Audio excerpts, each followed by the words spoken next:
Bitcoin and Ethereum break higher as ETF volumes hit records. Call options get bought on Bitcoin to play the halving cycle, and Ethereum call spreads print in size, which keeps a lid on call skew. All this and more in this week's Crypto Options Unplugged.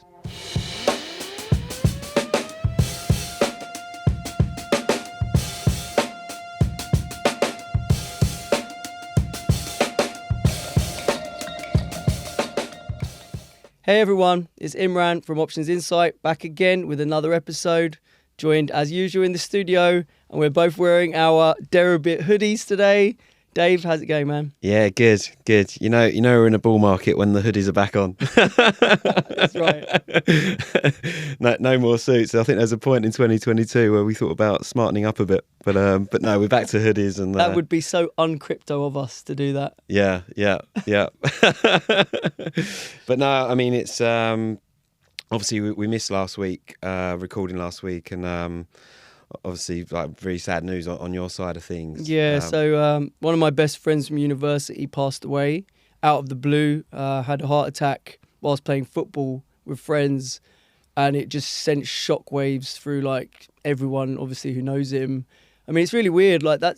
I'm 44 years old and I've never actually had anyone that close to me pass away before. And it just rocked me to my core. So there was no way I was in a fit state to come and host this podcast last week. It just wasn't going to happen. No, and this, I mean, it's just terribly sad, and yeah, like it's, I think, look after your own kind of sort of mental health around those things, and yeah. We all have a tendency, right, to put work first, and kind of we've got commitments. We don't want to let people down and stuff like that. And I actually, just sort of opening up a little bit about what happened. I mean, he was really healthy, right? He ate well, he exercised, he was playing football when it happened, right? But the one thing that he did do was work way too hard. Like he was basically working 2 time zones, Singapore and London, or even New York, I think, Singapore and New York.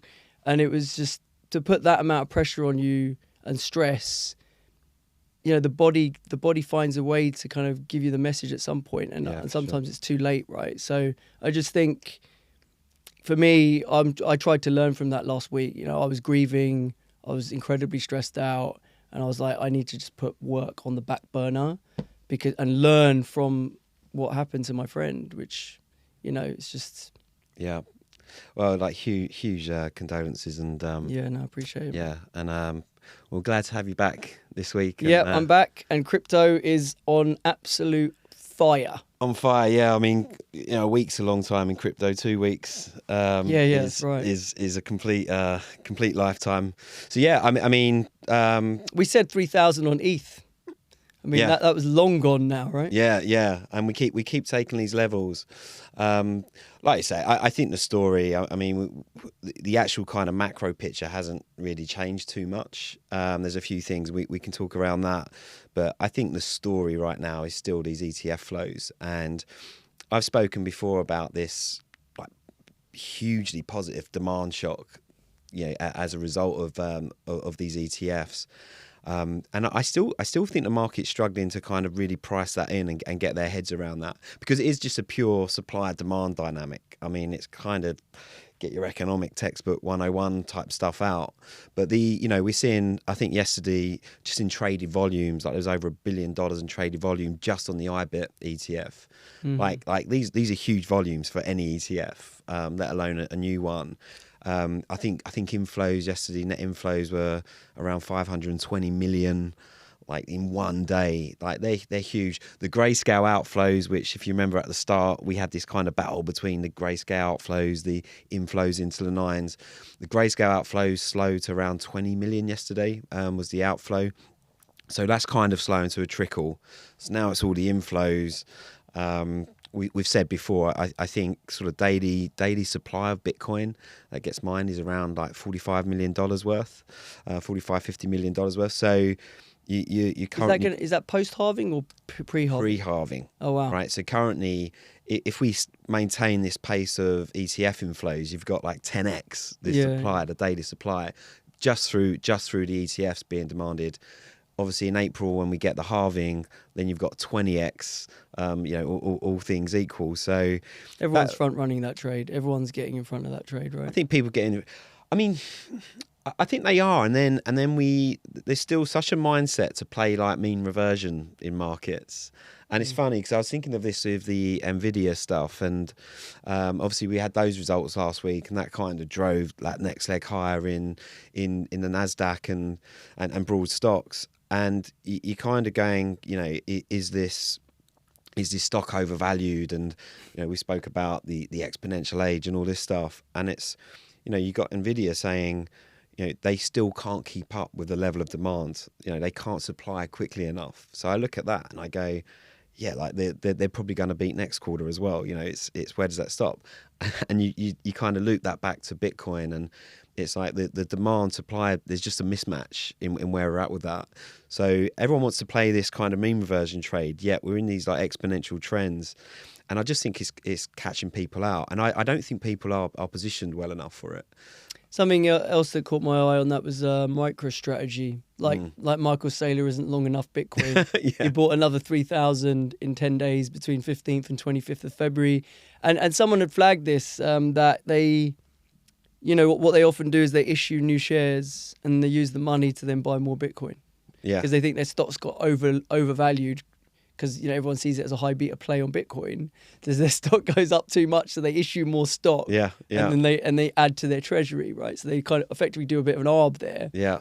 So I don't know if that's what they've done. I don't know if they've issued stock or if they're planning to issue stock. But the fact that they keep buying even up here is quite I saw something earlier saying that the sort of net revenue and stuff that MicroStrategy generate through their actual business.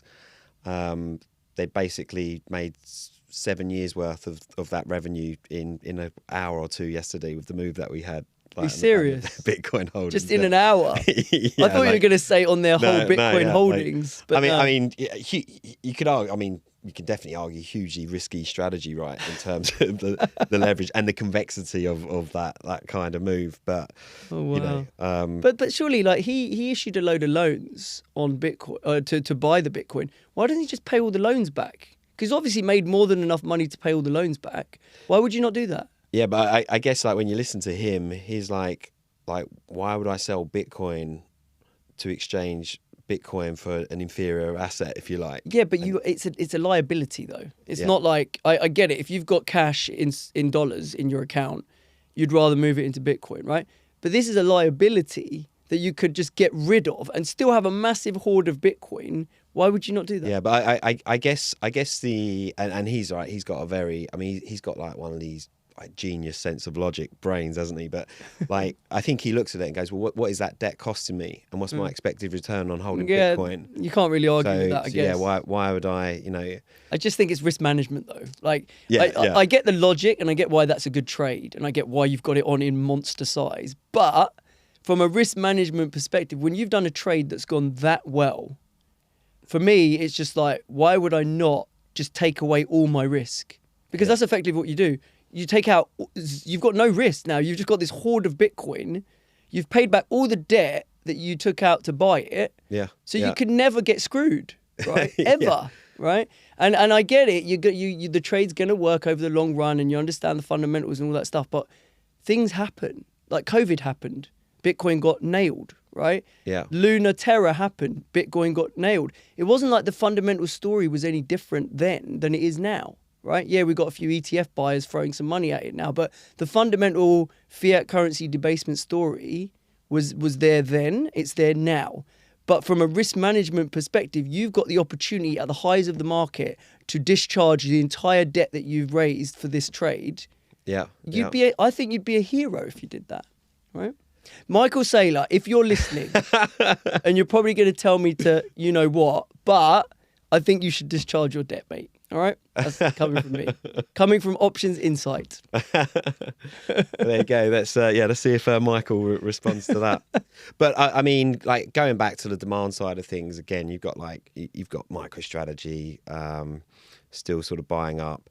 I mean, I think maybe another like big catalyst this year will be like a big big corporation adding Bitcoin to their balance sheet, or if we get one of the sovereign wealth funds add to their balance sheet. And that's when, again, it reminds me of how early we are in all of this, right? Because, it doesn't feel like we've kind of really, really moved much on that side of things. Like there's been a handful of big corporations that have added Bitcoin to the balance sheet. But I think the more, particularly post like the ETF, the more that corporations start to look at that. Like, again, there's just so many areas where I can see capital flowing into this space that when people keep saying, where are we going to peak out? I just don't think we're even close to that. And I know I'm like super bullish on this space, but You've been right to be, mate. Been right to be, but like the just the numbers for me, like it's just pure maths at this point. Like just the numbers are like I don't see what drives us like fundamentally lower. And like I think if you go back to 2022, like I think we had so many black swan events like in that period. And we keep emerging like we emerge like battle hardened from all those events. And as someone who's been in the space for about 10 years, like over those times, there's been so many unknowns, and then gradually, like I've kind of some of those get addressed. Like the previous bear markets where you're going, are major governments like the US and others just going to ban Bitcoin, like and just essentially make it illegal? And that felt like a real risk at one point. Anyway, now that's gone, right? That risk is off the table. That's kind of not happening. Then you go, okay, is Bitcoin just purely a rates and liquidity play? And we've been in this zero rate world for like really since 08. What happens if we get a hike cycle and rates go to 5% or so? And they go, well, you saw the immediate impact, but now here we are back towards not far off the all-time highs with rates at like 5.5%. So we keep like answering these questions, and you go, what if like huge exchange goes down again, like FTX goes up, we kind of recover from that. So it's kind of like the more the resilience of this, and I say it's like the hardest asset there is out there, but its resilience even surprises me. And I think the more that continues, then I just think there's going to be more confidence for people to want to hold it and take it onto their balance sheets. And I can't believe we're too far off a big sovereign wealth fund or something. I mean, you see how in the Middle East, like they've really kind of adopted sort of certainly the kind of lot of crypto businesses moving out that way. You feel that's going to be a next step. And I think the other thing as well is, people always thought of treasuries as like the risk-free trade, and it still kind of is from a credit sense. Like the US aren't going to default; they can't default. They're a sovereign, right? They can print their money. So the default, if you like, comes through this stealth debasement of fiat currency, but also the value of your treasury holdings go down when rates go up, and you now got corporate treasuries out there who piled into US treasuries in 2020. Thinking they had a safe asset, and they're like 40-50% underwater, which again links back to issues we're seeing in the banking system and all that. So there's kind of no free lunches. Everything carries its own risks, and actually if you look at Bitcoin on a vol adjusted basis, risk adjusted basis, it's still the best trade out there. And I just think people will come around to that, and it will just be commonplace that we need to have some of this. And then the other thing, and the final thing I'll say on all of this is, we keep talking about the trillions of dollars in like global assets, like $150 trillion or something like that in global assets. So then you start doing the maths around if like 1% of that comes into Bitcoin. The interesting thing, and I know this from my own journeys, is what you tend to do is, it's really volatile asset. So you go, right, I'm going to stick like 1% of my wealth into it. And then that 1% is the best performing part of your portfolio. And then you go, if only I had more of it, then it could actually really make a material difference to my like personal wealth. So I think like we'll see, particularly those already going into the ETFs, they'll start with a small allocation, and that allocation will build up to like 5%, maybe 10%, like quicker than people think. And particularly as it's performing now, it's going to be right. That's probably already their best performing asset within their portfolio mix. So, and they're probably just feeling like, we're all kind of degens at heart, if you like. They're probably feeling, I don't hold enough of this thing. So, yeah, I think there's a lot more money to come in. Well, it sounds to me like there's a case to own some longer dated calls in that stuff, right? 'Cause you know, like you're right. It's an opportunity. They recognize that they want more of it, but maybe they've got kind of constraints from a risk perspective to not allocate. So they think, okay, but can we put a bit of long-term premium on the books, right? And have the exposure that way. Yeah.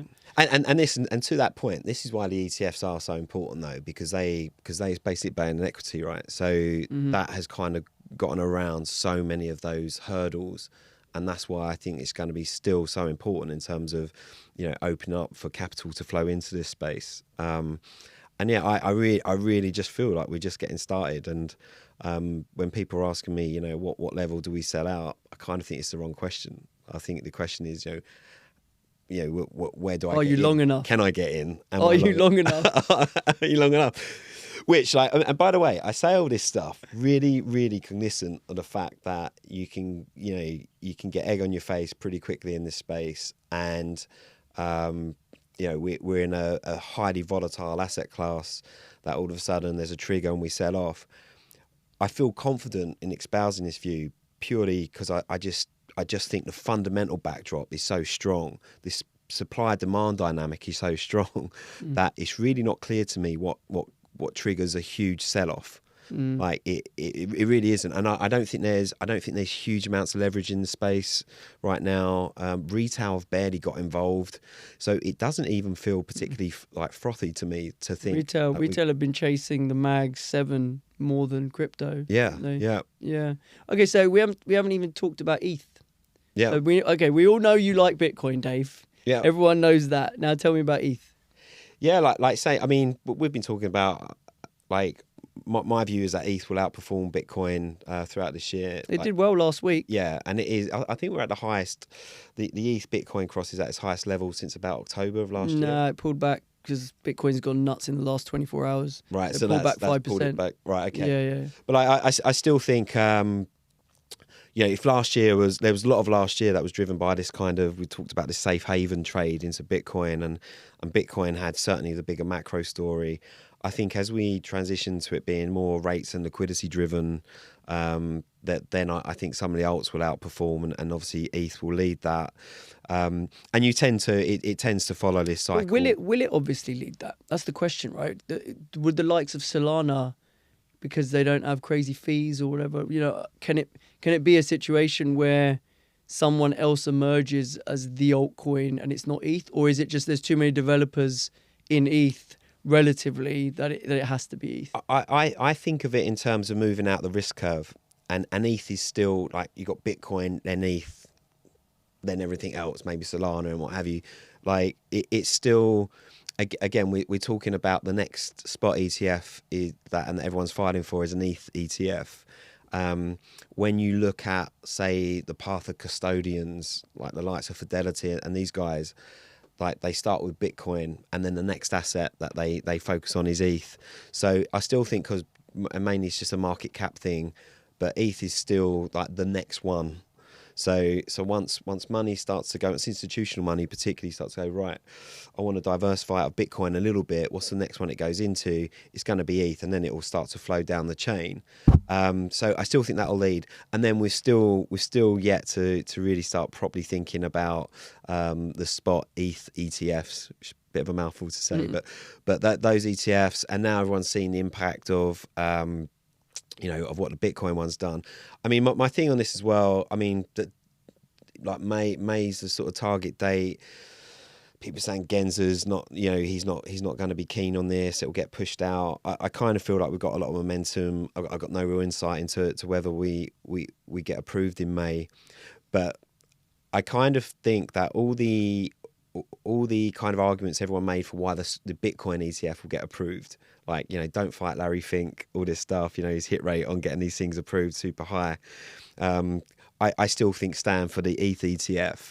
And then also, I argued again when you had people saying, I don't think the spot Bitcoin ETFs are going to be a big success. And, it's like, these guys, these massive asset managers wouldn't be doing this if they didn't feel there's the underlying demand for it. Like, they're in the business of making money, right? They're doing it because they know there's that demand, and we're seeing it in the spot Bitcoin ETFs. So then when the ETH ETFs come out, and I think it'll be at some point this year, if we start to get the similar sort of flow dynamic, well, ETH is actually, the supply is actually deflationary already, right? Mm-hmm. So we got a net burn with ETH. So those and just by sheer numbers and like a smaller market capitalization, that could be even more explosive than what Bitcoin is. And I don't think we've even been able to really get our heads around thinking too much about that. But yeah, so still like super bullish on ETH and where that goes as well.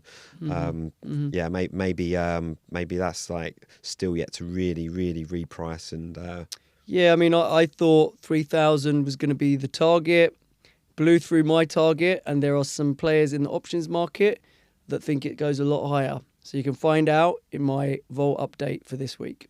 Okay, so looking at realized vol on Bitcoin over the last week or so, we had kind of found a bit of stability. You can see we're looking at plus or minus 1% type moves for most of last week. But then we got that big explosive 5% rally yesterday. And that has taken realized vol from lows of around 30 back up to around 40 right now.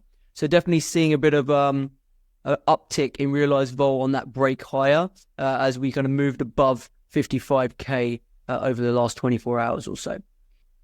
Jumping over to option flows, what the big flows we kind of saw on Bitcoin, bit of put protection buying going on, sort of around 50k strikes and below. Obviously it makes sense as the market continues to make new highs. People want to protect the gains that they've made, so buying puts down here does tend to make sense, especially because vols aren't ridiculously expensive. And really, it's more about the premium that you're spending. The premium that you're spending to protect a crash is not overly expensive, so it makes sense to reinvest some of those gains that you make along the way up into protection. We did also see a decent short gamma trade where someone sold the 50k strike, bought the 46 and the 54 around it in the form of a put fly. So that's kind of these three options here. That was providing the street with a bit of gamma in that area around 50k. And then the other major flows really were these call buyers in March, these purple bars, buying the 58k, 60k and 65k strikes on the upside, trying to play the rally. All right, so then in terms of how that impacted the term structure, we obviously have seen a little bit of an uptick in the gamma bucket. That's this weekly stuff at the money 7. That's 1 week expiry. So you've seen a little pop there. 1 month vol not doing a whole lot, and then back end vol drifting very slightly higher. So term structure not moving massively week on week, but really that explosion higher above 55k dragging the weekly expiries up with it. As again would make sense because gamma is performing pretty well. Ethereum option flows really dominated by one trade. You can see those big orange bars. That is the 3,000 versus the 3,700 call spread in April. That is some big funds way to express a bullish view on Ethereum. And the interesting thing about that trade is that they're not trying to just buy a load of upside volatility. So the fact that that is a bullish trade, they're trying to play that Ethereum rally into April, but they're doing it via a call spread actually means that you are not seeing upside skew react quite in the same way that we're used to seeing when markets make new highs. So we can see that evident here when we go over to, well, two things, but let's start with crypto skew. You can see here we've got skew was very much for calls a couple of weeks ago, but even though we've made new highs, we're seeing that call skew fading really fast. So this is the 1 month. So the 1 month call skew is now down to sub 2 vols. Actually, the 1 week skew has gone back to neutral. So the fact that we're seeing that, even though we're making spot highs, is pretty evident. It's because the street owns the upside because of the call spreads that have been bought, basically, right? And that's particularly true, we think, for things like Ethereum. Okay, and then wrapping it up with a bit of gamma positioning. Bitcoin dealer gamma positioning here has neutralized massively. We had a big February options expiry on Friday.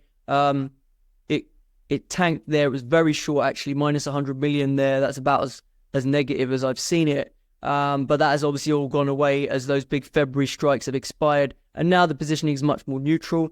We do see some short strikes at the end of this week. in that kind of 52 to 550k area again. But because we rallied up here towards these long strikes, and these are on the 29th of March, that's why the positioning is much more neutral. So there's a bit of skew in this. If Bitcoin was to correct back down towards 52k, dealers would get taken short gamma again.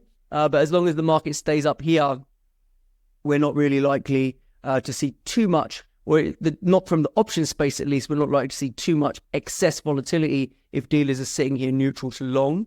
Now, obviously, Bitcoin is its own beast. It's not only dominated by the options market, and if it wants to keep breaking higher, it will. But just I'm giving you the lens through the options market, and I don't think the gamma positioning right now is that material in Bitcoin. All right, that's it for my vol analysis this week. All right, yeah, so that was this week. What do you reckon? I'm surprised there was the put buying. Who's buying the puts? I'll be honest, I bought some puts. The thing is, when you're long and you're running a trend, it's all right to burn a bit of premium on the way up, right? It's actually the prudent thing to do.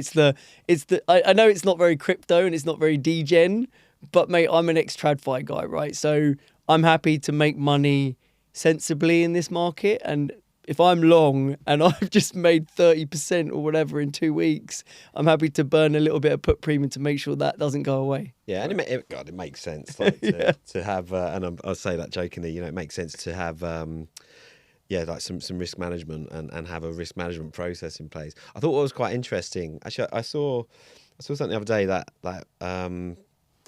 we've seen like some of the biggest block buying of puts. Given that we're in a sort of bull move and an up move, so typically there is a level of like momentum about it, right? Like the put demand comes as we're crashing off, and then you guess like less so when we start to rally, when spot price rally, and everyone wants to scramble to own the top side. Do you think that speaks to maybe the fact that the market is maturing, there is 100%. A big institutional presence? 100%. Yeah, I mean, it boils down to like, why does put skew exist in equities? Because everyone's long equities, right? And they need the protection to then be able to run those positions in a sensible risk-adjusted way. So the more professional types that allocate into Bitcoin, and if we assume the ETFs are bringing in those type of players, certainly all the CME futures, open interest exploding, suggests that it's insto types that are buying it, then they're going to be buying puts with that as well. Yeah. And what again, just always interested in your kind of risk management strategy around your underlying sort of longs and stuff.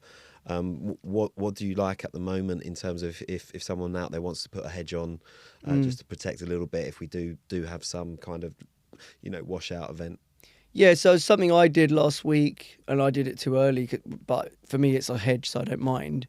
I bought the 50k, 46k put spread as a hedge, and I sold some topside against it, so like 58k calls, right? Now it looks like we're about to go through the 58k calls in the next hour or so because it's rallied so fast, but the idea is you size that in a way where you're okay getting taken out of your exposure because it's a hedge against being long, right? So those type of put spread collars, I think they look great on Bitcoin. I did it relatively short dated, so I did it to sort of middle of March. And the reason to do it short dated is because I think that if we're very overbought, so if we're going to get a pullback, we need to get a pullback soon because we're overbought in the short term. Yeah. I'm still a believer that we go a lot higher, and obviously with the halving there, the fundamentals are still strong. So you're just looking for a bit of a pullback, and then your protection can pay out, and then you just go back to being long and unhedged, right? That's the idea. What kind of net premium do you pay for something like that? Next to nothing. Like, that's the idea. Yeah. I generally pick the strike such that you're not really paying much for it. Yeah. So it makes sense. Yeah, potentially you end up giving up some topside. Exactly. Yeah. But you're for pretty much next to nothing. If we did crash off. Yeah, then you get yourself $4,000 of protection from 50k to 46k or something like that. And what can happen is if you do those put spread collars, and the market just kind of goes sideways for a bit, that short strike, that 46k short strike might not be worth much. You can actually buy it back, and then you can have like the last week or two of that protection. You have actually the full downside protection because you managed to cover that short strike for not a lot, basically. So there's also the thing that a lot of people don't do when they trade options is realize that once you do an option trade, you're not stuck with it. You're not married to it, right? Till expiry. You can tweak it, you can change it, you can do stuff with it if it fits your view to do so, right? And that's what I'm constantly doing and what I'm trying to teach people to do at Options Insight. Yeah, it's interesting. The other interesting thing from your clip, so there's these call spread buying. So that's actually still sitting on call skew, i.e. call volatility is not as elevated as you perhaps would expect it to be given the moves we've had because of those flows. Again, for me, like as someone who's got this really bullish directional bias, I keep thinking in my head, like you've constantly seems to have these flows that sit on this curve, that kind of make buying optionality, like to position for these moves, like pretty cheap still. Like it doesn't seem silly expensive at all to sort of express his view alongside. And also, I like the phrase that you use, to get altcoin type returns. Through you've certainly, if you've owned any short dated call options in the last couple of weeks, you have very much made altcoin type returns because those call premiums have exploded like by multiples, right? Yeah. That's why you got the hoodie on today, right? Yeah, exactly. Well, like I said, I'm actually pretty well hedged now. I'm not getting greedy with this. I think the move's been a bit parabolic. It may well continue. I'm a little bit biased long ETH right now, but most of my Bitcoin exposure, I've kind of hedged most of it up now. So. Yeah, it's interesting. I mean, I just think. I keep getting asked like where we go. I kind of think right now this supply demand dynamic is super strong. I still think the kind of fundamental backdrop is still, from a macro point of view, is pretty strong in that we're still going into a rate cut world. Now that story is actually taken a bit of a dent because the US inflation's stickier than we'd kind of all like, and there's this resilience in the data still coming through.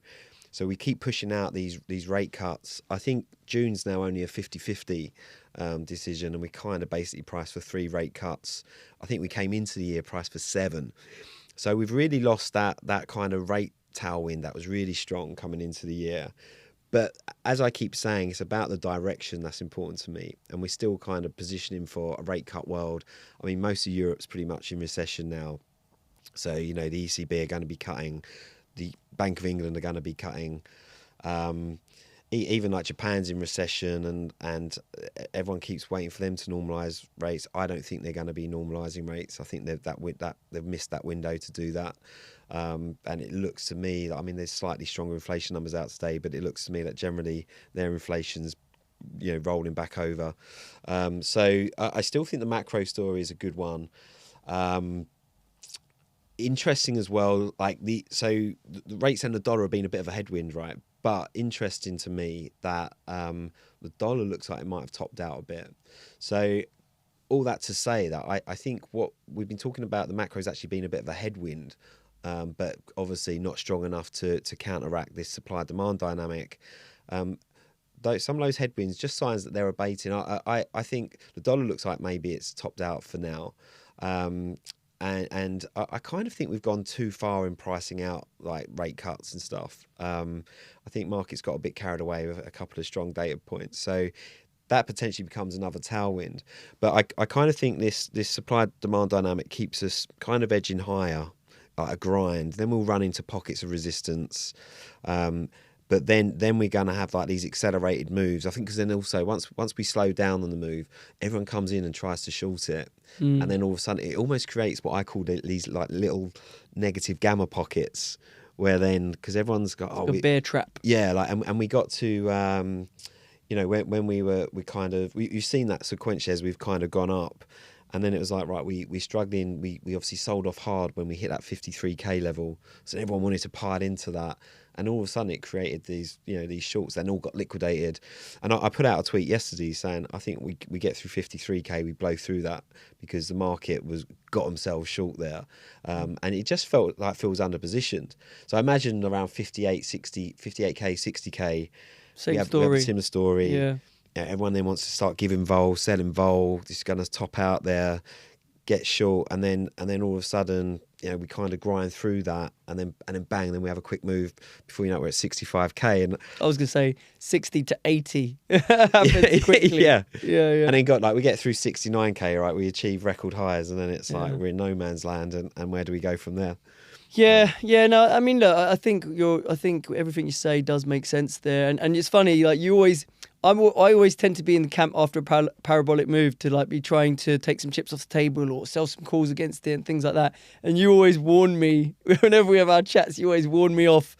Yeah, this thing's just going to keep going higher. So it always makes me a little bit nervous. But at the minute, I do think I'd be surprised if we just blast straight through 60.